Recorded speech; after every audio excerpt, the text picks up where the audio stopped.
Have any visual aids that you want to share, or I think I'll need to make this. That's my lovely visage. So apologies for that in advance. This week's been a bit tricky, so I will make up some excuse and you can just nod politely and I'll move on. So um, I've done this pitch twice today, and it's not going to show because every time I've been doing it, I've realised I need to change it a little bit. So this is the third attempt today of doing this. So what we're trying to do here is to level the playing field in terms of equality of access for potential athletes into the professional arena. So my partner, my business partner, Sol, who I'm working with this project on, he runs a football academy or soccer academy for those who are non-UK, based in Luton, which is just north of London. So he's run that for under 15s for quite some time, and basically he's helped to see kids grow. Predominantly they're from disadvantaged backgrounds, quite often immigrants and migrants under duress, so think refugees and people like that. So one of the biggest challenges from his perspective of the many years of being a football coach is that you tend to find that most of the successful players within the UK predictably come from a very middle class background because they have the parents with the means to help pay for everything, which is kind of what you expect and, you know, is kind of echoed throughout our society. So no big surprises there. So what Sol and I are trying to do is present something in a slightly different way and give kids a platform so that they can create a professional contract and to start building their career much earlier than they would otherwise would normally do so, with a view to helping to accelerate their success into the professional arena. So in short, what that means is that on the one hand, we're building a platform, a technology platform that enables education, social media integration, possibly controversial, but this is the kind of angle that we're launching with, allow people to create a smart contract based around NFTs to enable their future earnings to be payable to NFT holders. So we're actually trying to create a real world link between future earnings and a crypto token. Yes, this could be done in a different way. You don't need crypto to do this, but the novelty of crypto is what we're trying to use to make this an exciting proposition. It's not the only part of the proposition, I hasten to add, but it is one aspect where we want the potential athlete or footballer in this case, the ability to put their stamp on it and help create their persona and to kind of, amplify that through social media and education. So we're using Sol's Football Academy as the guinea pig for this, and we've already identified 5 potential players. So what we're kind of doing with those players in the Football Academy side of things is coming up with like a 2-year plan where we can help those players complete various milestones which should maximize their potential of being picked by a professional club. Our aim is any professional football league, so that's Premier League, Championship, League One and League Two, but we're primarily targeting League One and Championship because that tends to mean that you've got more of a long-lived career. We wouldn't say no to a League Two side, obviously, but we want to try and push the kids into the more ambitious slopes. Theoretically, we could go to Premiership, but the Premiership is the best of the best, and it's going to be very, very hard to compete with the likes of Chelsea's own academy and stuff like that. So we're going for more mid-tier. So in terms of what a plan might look like for a player, a plan might be to play exhibition games in front of scouts from various teams. So that might be the Chelsea squad, or to play in a cup league or a tournament that is sponsored by the FA, where talent scouts will go. They will also have training goals where they might do some one-to-one training. They might do group training or team training, depending on what we deem there needs to be. So the idea behind the NFTs is that we would use that as a vehicle to raise some finance for them. So investors / donors / willing people would be able to buy an NFT with a view to raising a relatively modest sum of money, between argument's sake, between £5 and £15 or £20,000, that would be payable to the academy to support that athletes' growth. The money would be kind of earmarked for various milestones. So a couple of thousand to help get them to a game, or for an exhibition game, or maybe to help buy a new kit, or to help cover travel costs. But it will all be done with that particular player in mind. Then the platform will also provide social media integration. So we will get them onto TikTok, get them onto Instagram, and do so in an educated way. So we often use Marcus Rashford as a great case in point. Got photographed in Dubai with a less than desirable person from a media perspective, and they were Marcus Rashford did the usual, apologize and take the photo down. So we want to coach the kids from a young age to make sure, well, I'll say young age, about 16 years of old, to say, look, whatever you do has repercussions, and we have FA-sponsored education that we're going to put onto the platform to make sure that the children are protected and not necessarily monitored, but encouraged to develop content in the right way and to not be very stupid about it. And then using that as a platform to gain them followers, and then doing QPFs, doing trick shots at games and stuff like that. So we can encourage that social media interaction along with the NFTs to build them player profiles and personas, which they can then hopefully carry through into their professional career, and as a consequence, hopefully get them some extra money from sponsorship deals and stuff like that. It would only be small figures, but the idea being is to help drive that person and get them to start thinking about their professional career.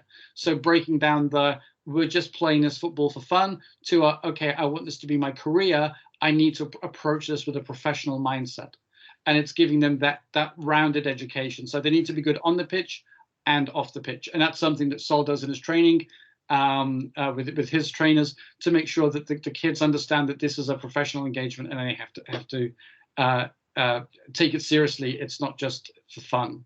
So that in a nutshell is the idea. Yeah, I think I'm good, actually. Any questions? Or correction, did that actually make sense to anybody? No, it made perfect sense, actually.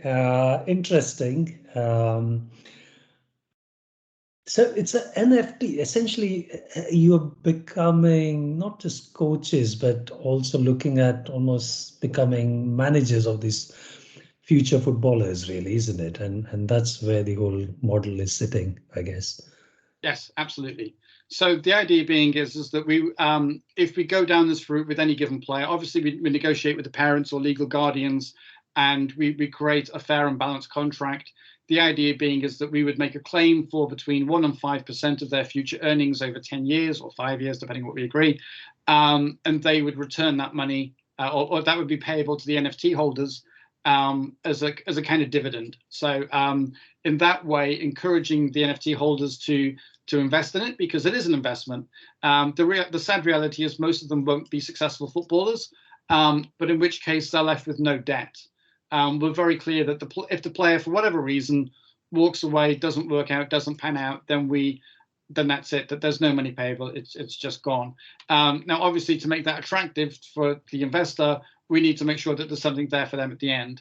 So it's a call on earnings. There will be a buyout for the player should they become super famous. They can make a one-off payment to get rid of the liability, and then obviously airdrops such as signed shirts, tickets to games and stuff like that. So yes, so the idea is to be a junior manager to get the players in a good position so that they can maximize their opportunities to get in front of a professional club.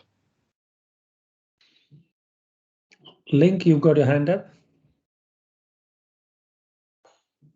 You're on mute, Link. Yes, bingo. Yeah, I had a couple thoughts on. First, I was thinking about I think it's a great idea. I'll say that to starters.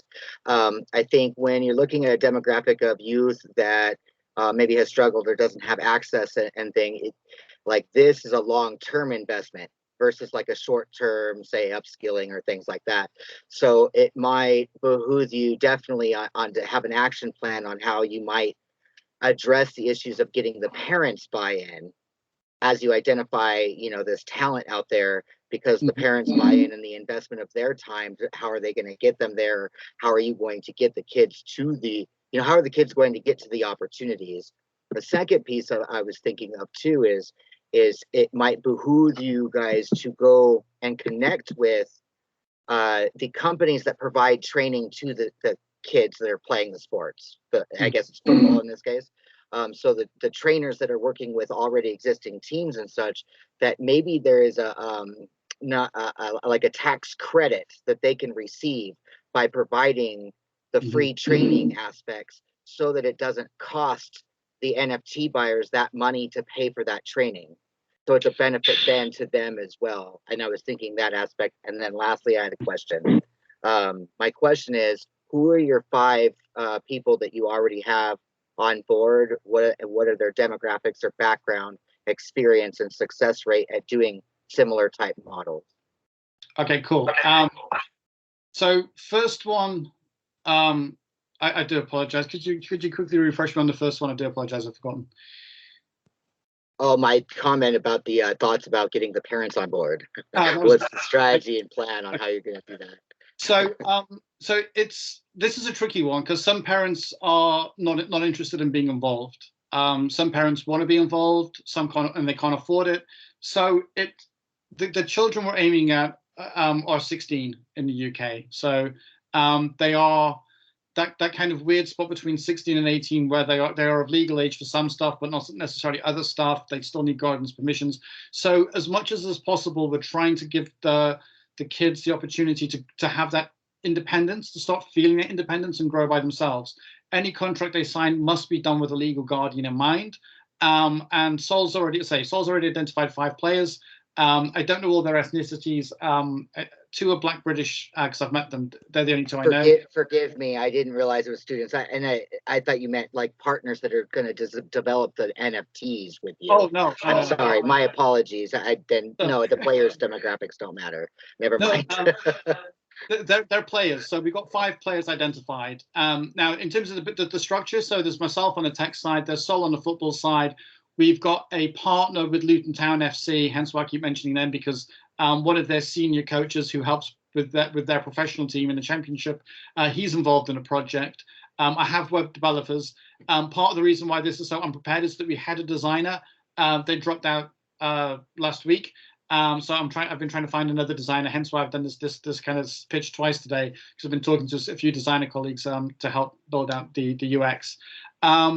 So in terms of the parents, yeah, it is hit and miss, unfortunately. It depends on, it really is individual circumstances. And this is why we want to be, the tech platform is the power behind the academy. We want to provide the capability to the academy, but then trust in the academy to build the right relationships and to build things up in the right way. Yes, the people involved, they've all got, Sol's got about 8 or 10 years experience of coaching football. Steve, the other guy who's doing it with us, as I say, he's a professional football coach for Luton Town FC. I was surprised how well they're doing recently.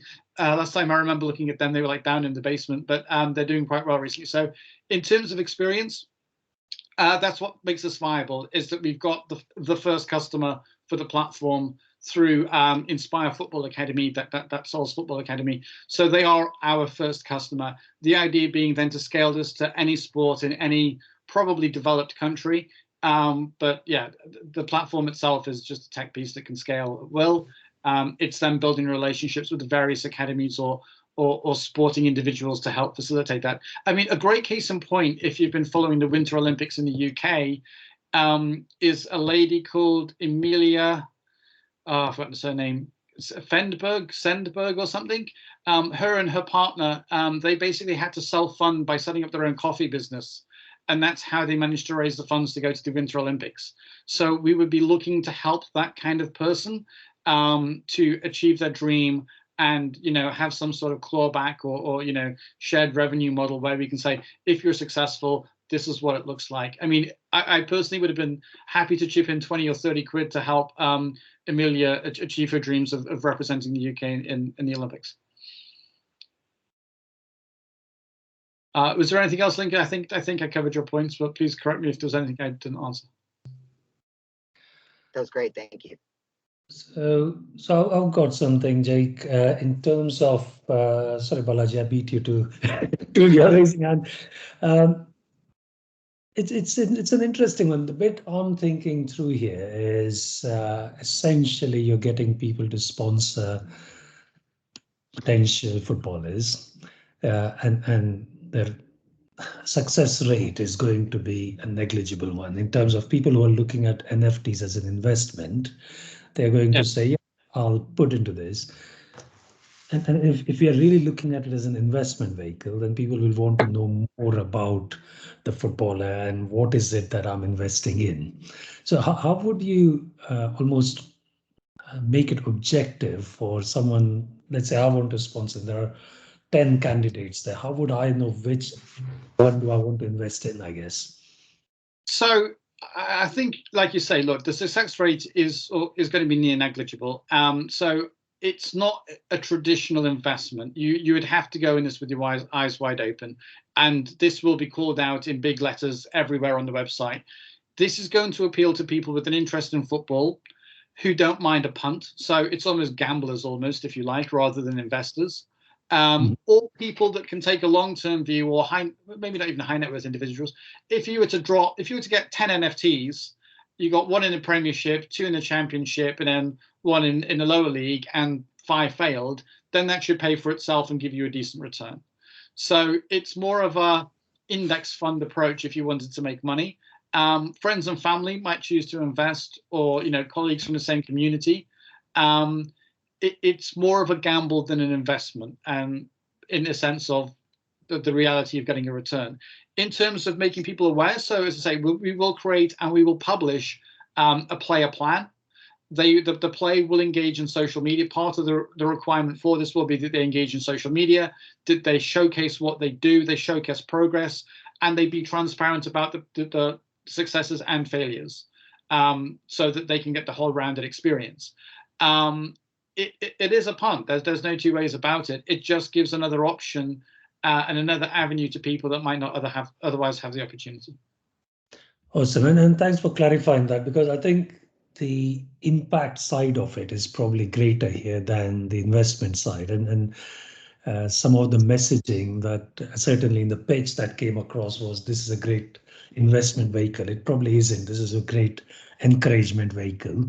And you may make some money out of it, isn't it? Well, yeah, I mean, we use kind of Marcus Rashford as an interesting case point, because his beginnings were, again, quite humble.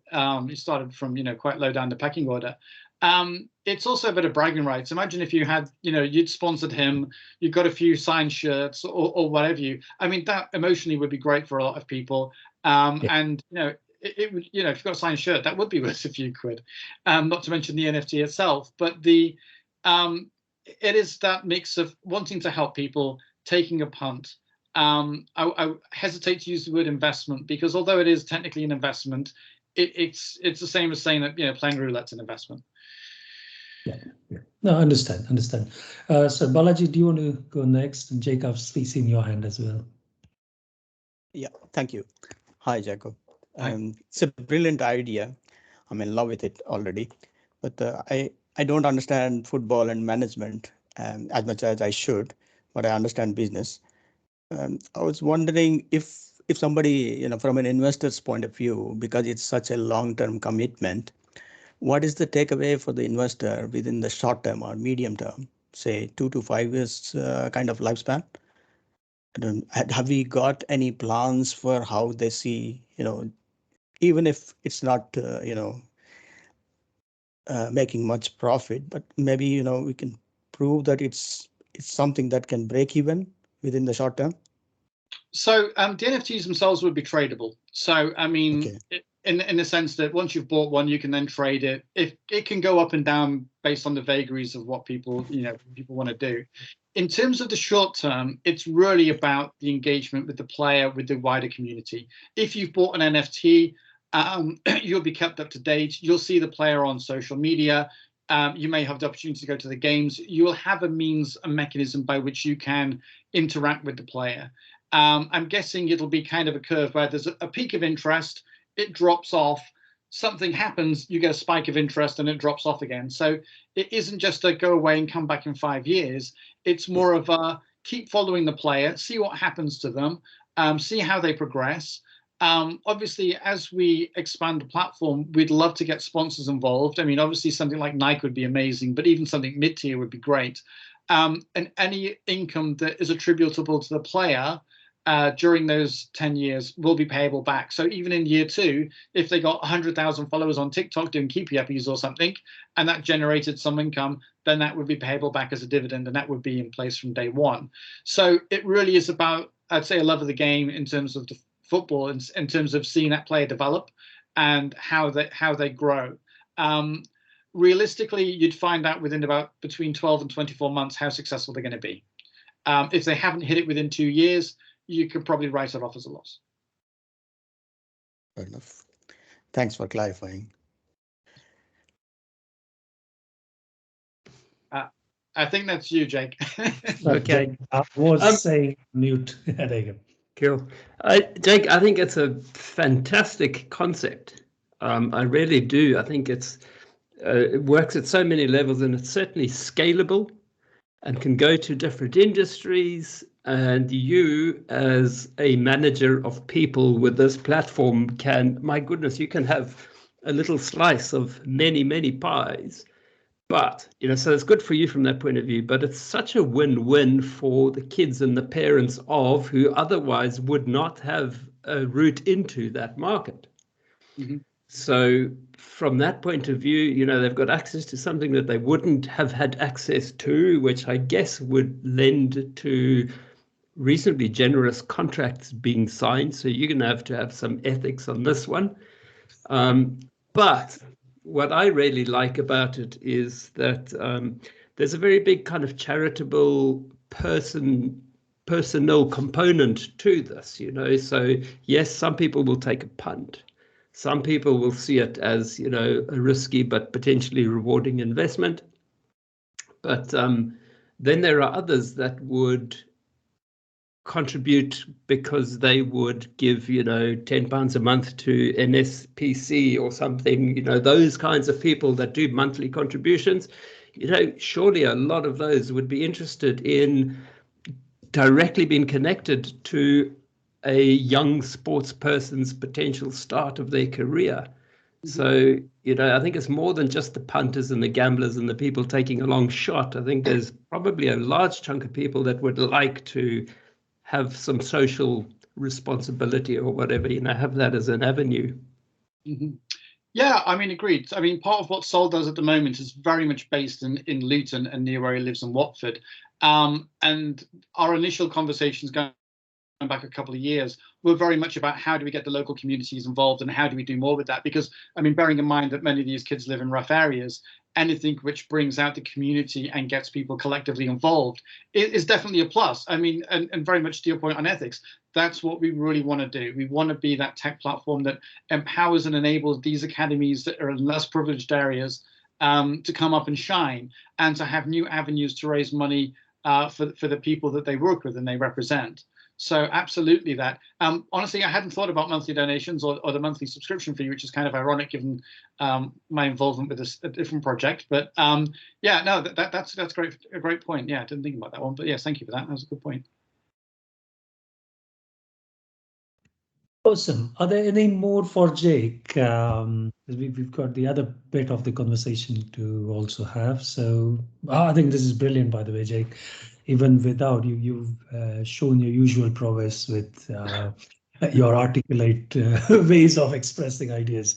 But are there any more questions for Jake from the group? No? No. Cool. Thank you very much, guys. Thank you. So before we move away from Jake, as in, what are your next steps? I do like asking this question these days because it's all good to have an idea, but if there is no next step identified, it kind of just sits as an idea. Yes. So Sol has got it up and running today. I'll post the link when I go on mute. I'll post the link to the Football Academy so you can see that. So that's already underway. So the tech platform piece got set back because we lost our designer because he won a wonderful contract with either Hyundai or Honda. I can't remember. So he had to step away, unfortunately. I've just got one. Actually, do you remember Josh Dash? Do you remember him? Josh Shelton. Yes. Yeah, so he's signed up to be our designer for the project. So we're going to send some wireframes over to him, some ideas, and he's going to put some life on it. I've got a development team lined up, and myself, I've already started doing some of the drudgery around setting up CI/CD pipelines, et cetera, So the platform's all ready to go. Just need some designs, and then we can get cracking with it, really. So we're hoping by end of March to have a MVP in place, which would be some smoke and mirrors, to be completely honest and transparent. But if we gain sufficient traction off that, then we will be looking to move beyond MVP into April and May, and potentially seek funding if we need it, or whatever we're at that stage. Awesome. And how can Small Outside help you on this? Open to suggestions, feedback, ideas, criticism. If you have a burning passion to get involved, drop me a line. More than happy to have a conversation. Understood. Okay. Can you throw Awesome. your LinkedIn in the chat and a way to contact? I have a couple of people, one in particular that owns a company in South America I'd like to connect you with Oh, yeah, similar type work with youth sports. Oh, excellent. Yeah, definitely will do. I'll do that when I go on mute now. Yeah, cool. Excellent. Thank you very much, everyone. Been a pleasure. Okay, awesome. So thanks, Jake, for that.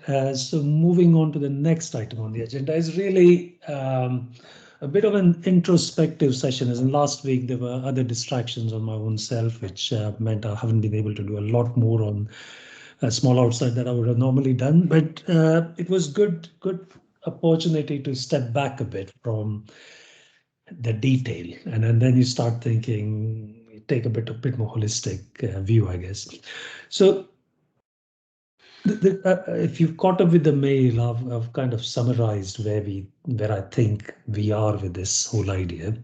So if I just sum it up, last year when we started, most of you were there right at the start.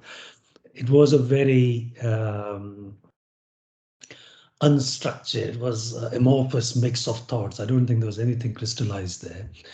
Slowly, we've got to a point where things have crystallized. At least there is a model we can talk about. In fact, it's starting to work. It's given a leaping pad for a few ideas to just come onto this forum now, which is great. But I think we are entering BAU mode, is the impression I'm getting. And what I mean by BAU mode is every 2 weeks when we meet, there isn't going to be another, wow, look at this that we've achieved in the last few weeks. It's going to be, yeah, we've kind of done this. We've moved this needle forward by an inch, because a lot of the work is still reaching out to different organizations, building as in something which I've not had the opportunity to share was some of the conversations we had with Barclays, which was quite interesting. They were quite excited about the whole Small Outside model. They could see a good engagement coming through that. But again, landing something like that wouldn't be an announcement every other 2 weeks. It's going to be very much slog it out till we get some kind of traction on that.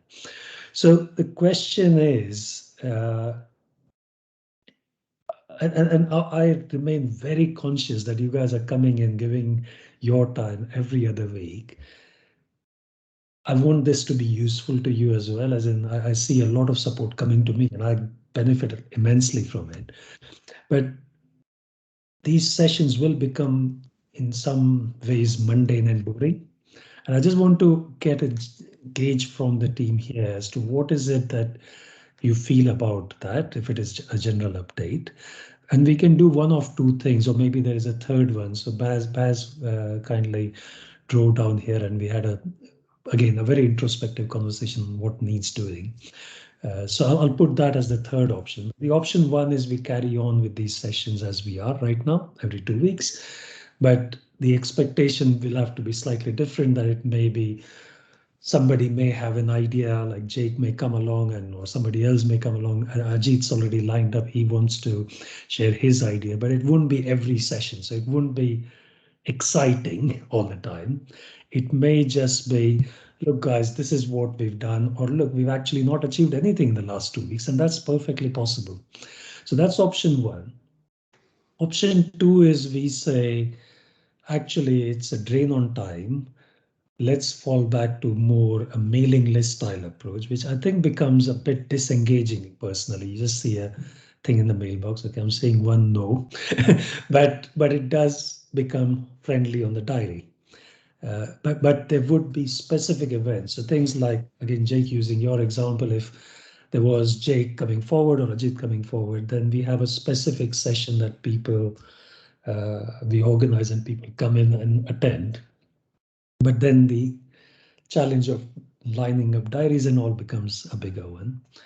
The third one is actually what Baz suggested, and I think it's a brilliant idea, which wasn't in the mail, by the way, is pause. So what we concluded is for the next 2 to 3 sessions, I think the next 2 to 3 sessions worth, I mean, about 6 weeks or so, we will be spending a lot more time on defining the models that underpin uh, the operating of small outside. At the moment, it's very much we are moving it forward the way we can, but it's becoming fairly evident that the model is workable, but we need to have investments coming in. We need to at least make it revenue generating so that it can take care of itself.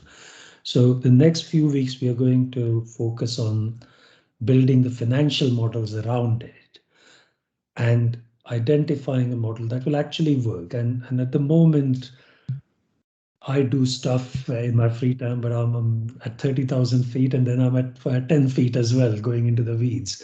It's not sustainable. So if we do that over the next 4 to 6 weeks, come up with a model and then we reconvene. So we keep this in the diary, but pause for a couple of events.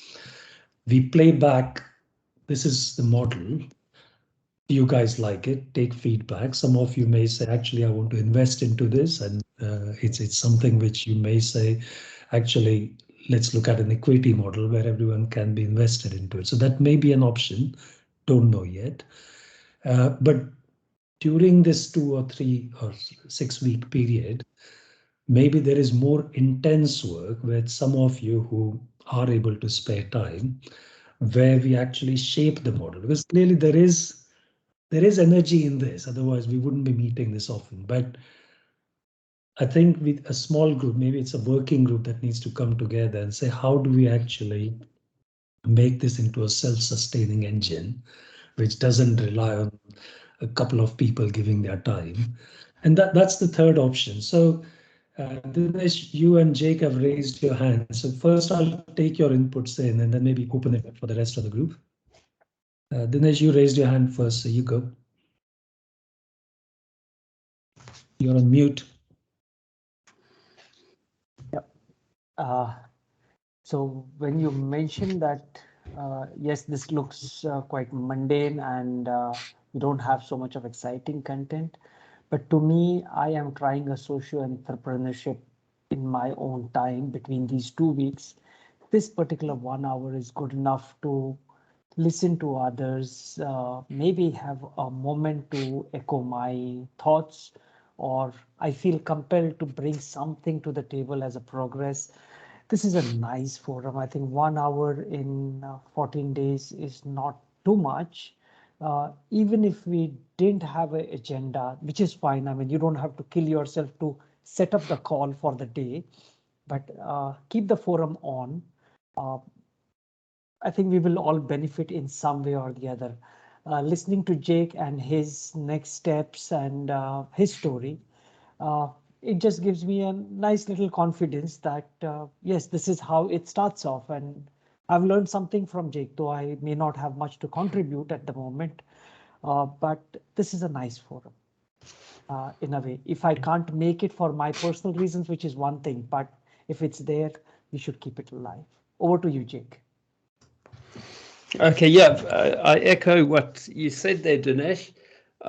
Also, if we spread these further apart, there's more to cover in the sessions, which means that, we probably won't get to where we need to be. So if we remember that in these sessions, we're not doing the heavy lifting. This is a kind of reporting forum.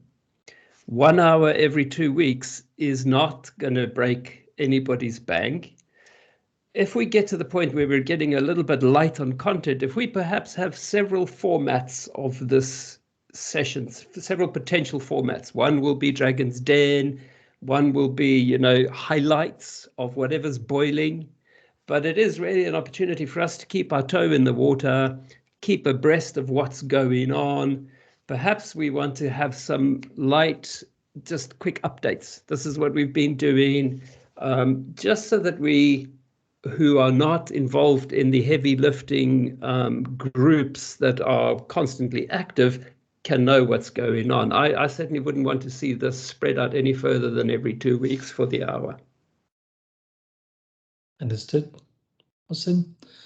What's the view? Thanks, Jake and Dinesh. That's very encouraging, actually. As in, if there is something coming back to the attendees, then it's definitely it's not a cost as such. And I agree that 1 hour every 2 weeks is not a big deal. It's just I want it to be valuable to everyone. Link, you want to come in? I echo what Jake and Dinesh said. I think that these were valuable. This was the first time I've ever done something similar to this, where I come and attend a group of strangers to improve professionally what I'm doing and then hear what others are going through.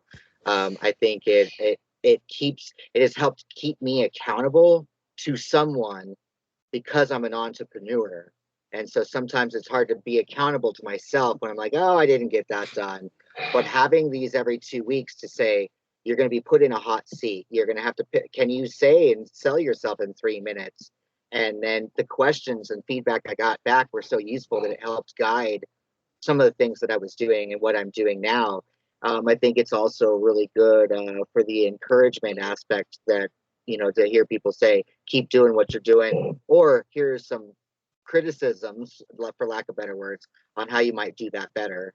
So I think that they're very valuable and haven't been mundane yet. I've only attended a few, but I've been finding very much a value in them. Awesome. Awesome. Thank you. Andy, you got your hand up as well. Yeah, I thought I'd chip in and just say I agree with what everybody's said so far, really. The question that I was going to raise, and it's probably one that you've been through before, Dash, is have you pushed this public? So if we're all looking at each other, and I know I've missed a few, but I kind of recognise faces and so on. What's the reason, if it hasn't been done yet, just to open it out and say, you know, public forum, let other people attend, maybe get them to register, just so you know nobody's logging in from anywhere. But yeah, have you done that? And if not, why shouldn't we? So it was discussed a couple of times, actually, as in some ways what we are doing is finding our feet. So it just felt a little premature to go out. And even if you look at it from a platform perspective, even if you want to build a simple register for this event functionality, that's still going to take some time, which we don't have. So I think what we said is we would use this Dragon Circle format, test the waters, and once we feel there is sufficient momentum, then we start. As in, this whole idea has 3 sides to it. What we are exercising right now is the impact entrepreneur side. The impact network, if it doesn't exist, these ideas, they will probably take their own shape anyways, but the whole idea is there's a network that people can tune into. Now, that network has to exist beyond the 30 odd that we are right now. And the third one is, of course, the money that needs to fund some of these activities, which comes at the moment, the only model is digital assets.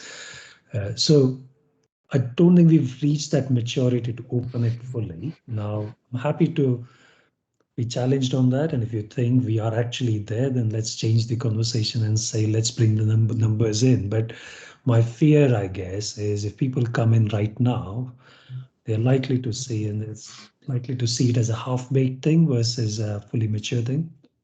Oh, maybe there's a halfway house though. We don't have to just do an Eventbrite and a full registration thing. We can just invite friends and people we know. So I put the Open Assembly link in 6prog earlier for people to click on. That one is public, but it's still only going out to a limited group of people who I probably know reasonably well. So we could do it that way in a sort of bring a friend mentality rather than a formal open registration thing. There's a halfway house, but I'm not. Yeah. Maybe we can try that out. Yeah. Awesome, Jake. You've got your hand up again, or? Yeah, just quickly wanted to say that if we are thinking of a couple of different formats of this, I think they need to consider your time, because I know setting up a full session is time consuming, all the prep and stuff. But if there was a thinner, lighter weight format that involved less dash and more of 6 people are turning up and they know what they do, and they just turn up in any order just because they're here, that will be, I think, worth considering and trying to build that in, just to be conscious of your time. Yeah. Yeah, no, and I agree. I was doing a bit of math the other day, and what typically happens is I lose the Wednesday in preparing for it, and then I lose the Thursday in the YouTube uploads and exchanging messages and all. And then that's about 20%. This 2 days every 2 weeks is 20% of my time just on running these sessions. So, but if they are valuable, then we can look at a model where if someone is willing to help out, and we touched upon this, that some of this could become, once we get the economy working, the island economy model working, these could very well be dished out as activities that anyone can pick up. I don't have to run these sessions either. If there is a standing agenda, and the agenda could very simply be updates and pitches, so maybe that's what it becomes. And today I didn't reach out to Dinesh or Link or Nick for do you want to provide an update, but maybe we say anyone who wants to provide an update provides. And if there is a small outside update, which is still at a more platform level, then I provide. And there'll always be something to provide an update on, I think. So if everyone's happy with that format, it can be very informal, just conversational. But it sounds like that's the direction we are going. Roughly, it feels like it. Yeah. I'm seeing lots of nods on. Yeah. Agreed. Dash, sorry, I don't know how to put my hand up on this mobile, but I'll just butt in quickly. It actually is great to hear everyone say that this is valuable, and I think that was the conversation Dash and I were having, that, if it is, then that's great. But the third part of this really is a further discussion we need a bit of time, and possibly others involved in, is to how to make it easier for Dash, and that is, we share the meetings. One of us takes responsibility for each session over every few weeks, and the other is really find ways, or just think about how we fund some of these activities, both for Dash's time and if there is cost to running small outside, then we also need to consider that, because I guess Dash, you sort of, it's not coming out of your pocket, I guess. So that's the third thing we were talking about. How do we, as a group, both support Dash, financially in some way, and think about how we can do that, and also if as we've said before, if you can bring more people into this, great, and just do it in a managed way, that would actually help as well. So I think I'm also quite keen on. But it's more about really, we need to progress. I think Dash, from our discussion anyway, we need to progress how we fund small outside itself, and make sure that we are making progress on all the things we've been thinking about and talking about. That's my view anyway. Yeah, I agree, and as in funding my time, maybe in the short run is not that important. I think we are okay on that front. But I think what we need to get to is a point where it becomes a self-sustaining engine, which kind of generates revenue for each of us. As in, I don't think we should be looking at it as in, I've been against the whole charity model right from the inception of this idea. It has to be that we are triple bottom line, but not a charity, if that makes sense. So we have to think of individual benefits, but also look at people and planet at the same time. So I think coming up with this model, which actually makes this, and there are conversations. So Baz and me, we are meeting up on Tuesday and Friday next week from 11 to 11 to 3 or 4, I think, on both of these days. Now, Baz is coming down here. If anyone else wants to join the conversation, we are looking at it from even remotely. So we're looking at it from a financial modeling perspective. What does it take to actually run this as a systematic thing where we can even hire people? As in, there's a lot of, I was explaining to Baz, there are lots of tasks I'm doing which are actually things that could easily be outsourced. But at the moment, I'm not doing it because it comes at a cost. So I say, yeah, I'll do it myself, but it's actually not an effective solution. So if we can come up with a model, and I'm not saying we dip hands into our pockets, but it may just be contributing ideas to a model, or even looking at maybe government grants. I think Balaji, you had suggested it a while back, but finding the right kind of leaping pads which start funding the engine, not again, not necessarily my time, but something that makes it self-sustaining, then it'll be worth it. But at the moment, it's like I'm a developer, I'm a CEO, I'm a CTO, it just feels like a lot of stuff I'm doing. But yeah, if you are willing to be part of this working group, uh, contribute ideas offline, then that will really certainly help. And there's no obligation to do either, by the way, guys, because I remain conscious I'd asked for 2 hours a week of your time, so you're not obliged to give any. But if you think this is going in the right direction, then, and if you have some time to spare, please do. Jake, goodbye. So I think that's the long and short of it. So in summary, we are saying keep on with this, but come up with a format which is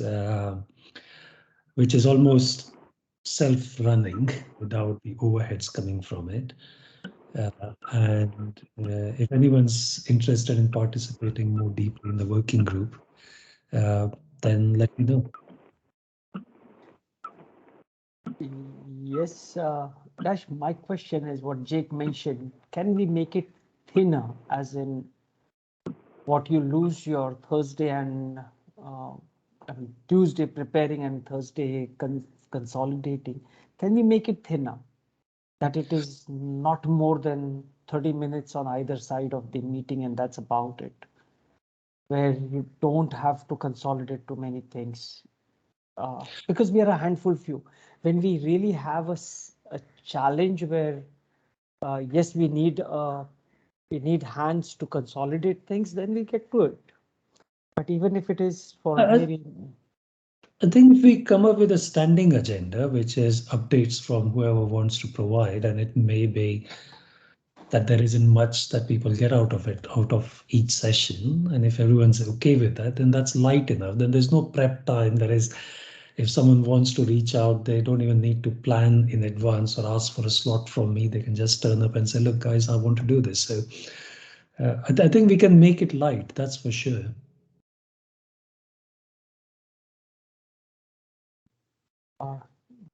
give another 2 sessions of this kind, keep it light, 30 minutes before, 30 minutes after, that's about it. And let's watch where it goes. And as Andy mentioned, let's put it across to our friendly network, invite others and see what kind of load that comes up. Maybe 30 of us actively participating, say 12, 15 of us, we may get one each. That would not really break the team's meeting, nor will it take the conversation to completely out of control. We still will have some format.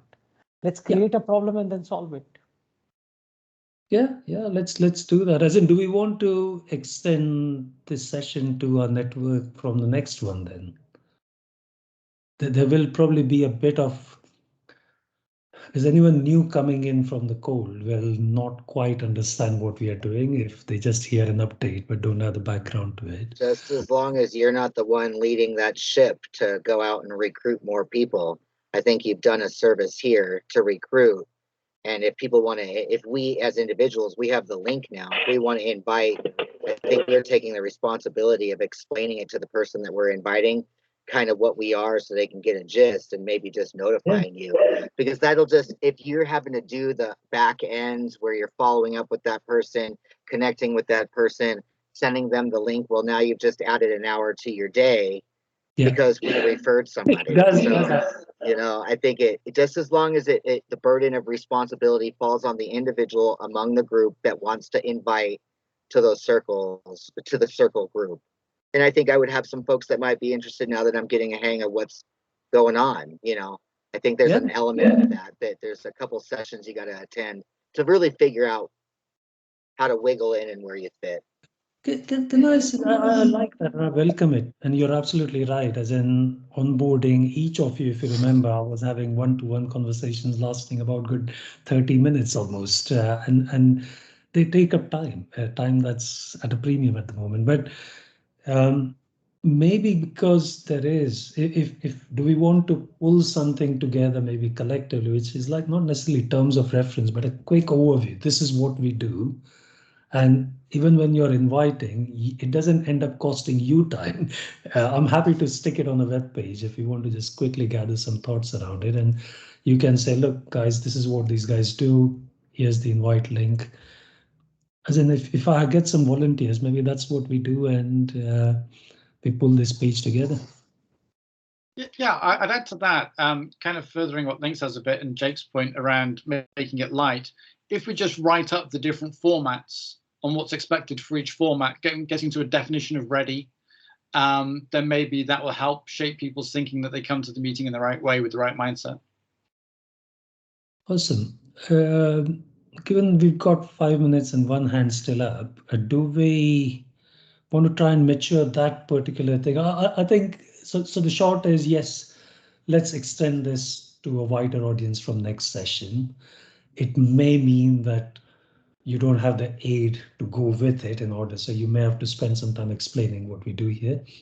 But in parallel, let's maybe evolve this on Slack and see where this can go in terms of shaping it into and it can be a simple web page that says these are the kind of terms of reference almost for these sessions. So Andy, giving you the last few minutes. I don't need that. I don't need that long. It's just to add, when you're writing up the paragraph explaining what we do, a link to YouTube so they can see previous episodes. You know, that as simple as that, because there's a live example. So yeah, good stuff. Let's do that. Question. And is Slack working for you guys, by the way? That's the other thing I keep wondering. Is Slack a medium? No. Yes, no. I think Slack is one of those mediums that you have to use it with multiple channels. Like you have to be involved on multiple channels for it to gain value, because you're not going to go as if this were the only group I had on Slack, I would not use it. But because I have 6 or 7 other channels that I'm a part of that I need to follow up on, I just schedule myself Slack time and go and review all of them at once. Instead of every single time it's pinging me, forget it. I shut that off and I schedule myself 30 minutes a week to go in and review all the Slack stuff. That's personally me, what I do. Is WhatsApp better? Although if it gets noisy, people switch off from WhatsApp as well. Yeah, that's more for conversational purposes, and it loses its value. Same. All my WhatsApp groups are muted. Balaji, you got your hand up. Balaji? Yeah. Sorry. So so far, I mean, this is aside from the conversation we're having, this is not related to the topic we've been conversing just in the last few minutes. This is in general. The pitches we have encouraged people to come forward and do the pitching in a Dragon's Den model, etc. That seems to have worked quite well. But my observation, if you might all have observed the same thing, they were all refined business models. It was whoever represented, it was a model that has evolved over a period of time. People who have represented them have done quite a bit of groundwork. They've considered finances, they've considered the marketing model, they've considered the future revenue generation, all those things. It is these are if you can say partly established. So if we, along the same lines, if we encourage people to come forward, just present unrefined business ideas, they don't have to be the format that we have seen so far. So maybe, we will encourage people who are holding back some of their ideas, not refined and not presentable yet from their point of view. But the idea, giving an idea, the presentation model is the secondary part. The idea itself, once you have shared, the other person can give it the presentation model, if you know what I mean. So maybe we because we are all intellectual, intellectually strong, people. We are not, Mickey Mouse guys. So we are putting our heads together. Uh, it will be a shame that we don't come up with a business idea that everybody becomes part of. So far, these are all business ideas. It's a choice, right? If Nick did something and Link did something, we may or may not be participant in that business, or in that business plus charity plus the alignment of SDG, however we see. It will be, quite much more encouraging to keep the momentum together if we come up with that one business idea where everybody becomes part of. And that we will achieve by encouraging the unrefined ideas to be present. I think encouraging the pitching of unrefined ideas is a good thing. Of course, we want to balance it with time being wasted as well. If it is like a very rough idea, it probably needs to be refined prior to coming here, but it doesn't have to be polished to the nth extent. I agree. Whether we all swarm around it and say, this is the one idea, let's swarm around it and make it a success. I don't know whether all of us can, but I think small groups can, as in we already doing it on things. So yeah, maybe we can try that out as well. And that's the whole idea behind the expert network coming in and swarming around. And not everyone needs to, but maybe 4 or 5 people say, I align with this thought process and I'll collaborate and work and evolve it further. So I think those things are perfectly doable. But just conscious, it's now 1 minute past. And I want to try and keep to the hour as well. So we have over a few times before. Any parting shots? And to be honest, for me personally, this has been a very encouraging session that you guys think there's so much coming out of it for you, which is really nice to hear. So let's keep going, but let's bring more people in and let's gather the momentum, I think. Sounds good. Awesome. Thank you, guys. Thanks for your time and have a lovely evening.